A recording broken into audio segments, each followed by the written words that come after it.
You're listening to the Cyberwire Network, powered by N2K.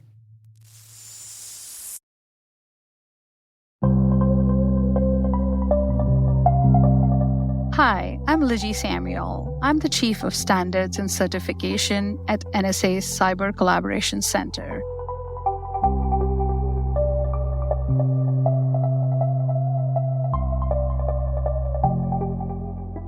So as I was growing up, I've often changed what I wanted to be. Sometimes it was a teacher, sometimes a doctor, a researcher, but I often leaned towards STEM-specific careers.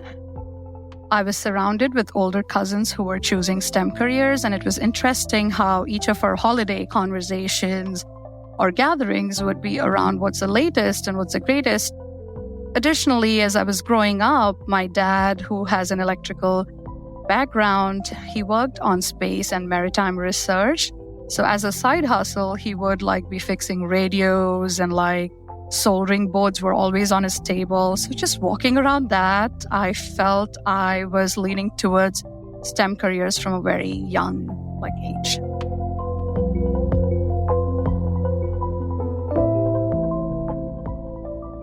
So I have a bachelor's and master's in electrical prior to coming to University of Maryland, and an additional master's in telecommunications engineering from College Park.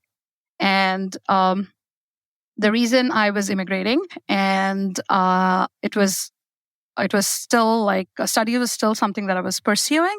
And so I decided to look at colleges that were good at telecommunications and had some business flavor to it. And UMD telecommunications program did stand out.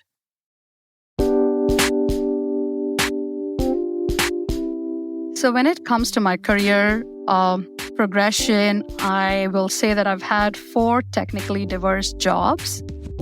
I can say that I'm uncomfortable being comfortable in a certain position, right? So if my learning stops, I will want to move.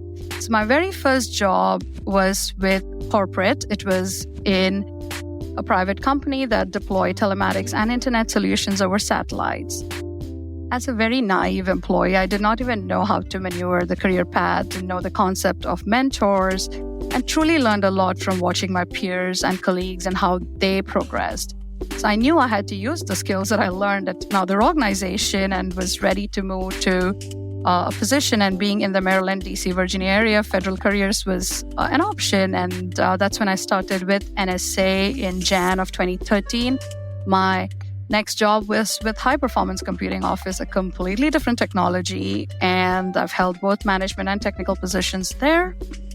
After about 5 to 6 years there, I was like, cyber is the buzzword, let me see what I can do. So combining it with just stepping out of the agency into US Cyber Command, took up a management position for architecture and engineering division there, which helped me to see the enterprise at large and get that big picture. From there, I continued my cybersecurity journey, first as the exploration director, overseeing about 30 innovative efforts, and now in my current position as the standards and certification chief. So there are challenges and barriers that come across constantly with our work. One just has to pause and reflect on how we can work with it, around it, or influence our stakeholders and jointly create a vision around it. So if I had to use a specific example about barrier, more than in my current job, since we are also talking about career path, I would like to focus on that, where specifically as I'm mentoring young undergrad students, I recognize that they are having a lot of online schools and now are in a market where they are not finding jobs. And I will want to focus a period in my life, which I often quote as my null period, where whatever I did, nothing was working out. And this was after my master's degree in India, and I was waiting for my immigration paperwork to complete. And I was also trying to volunteer, do some jobs, but nothing was called as true accomplishments, right? And I saw my peers progressing, finding jobs, moving on to their next phase in life.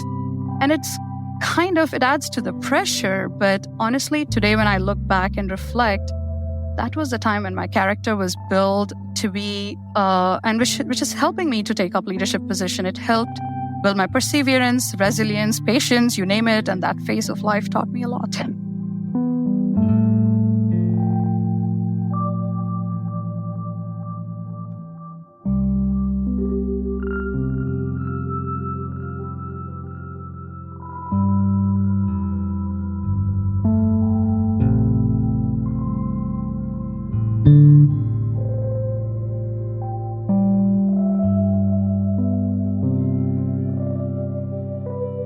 So when it comes to legacy, I'm a true believer of the word that there is nothing that'll last. Some efforts are honestly 5 years impact, 10 years, and 100 years, right? It just depends on where you are and what you do. But having moved about 4 different jobs, I will say that everything I have worked on has left an impact in every organization, and it has helped me scale, and I have helped scale and scope the initiatives. Additionally, working at the National Security Agency, one gets to frequently hear how our collective efforts are keeping the nation secure and how we have saved lives. So it's pretty exciting to know that there is an impact.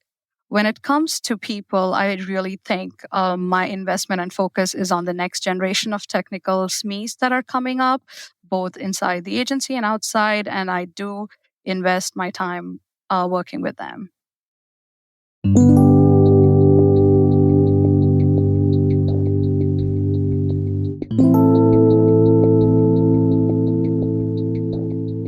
There is an aspect of accomplishment when it comes to private where at the end of it, it's money that matters. There has to be a profit factor. When it comes to our federal government, we value every bit of money that is taxpayers.